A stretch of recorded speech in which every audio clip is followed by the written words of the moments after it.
So मी cherry चालू आहे बड्डेला. मी एकदम सिम्पल होते.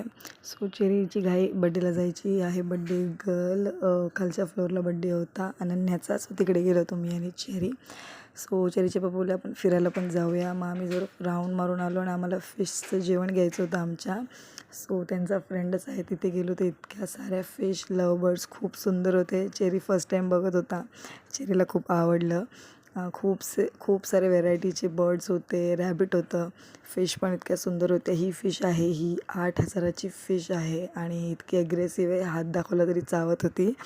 आणि खूप सारे इथे ॲक्वेरियम होते. चेरी घाबरला, माझा रडायला लागला. तिथे रॅबिट वगैरे सगळे बघितलं आणि मग आम्ही निघालो घरी जायला खूप लेट झालं होतं. घरी जाऊन जेवलो आणि आम्हाला वाटलं की आता आराम करायचा. पण चेरी रात्रीचे 1:30 वाजले तरी झोपत नव्हता. तो 2 वाजता झोपला. खूप त्रास दिला या पोराने मला त्या दिवशी.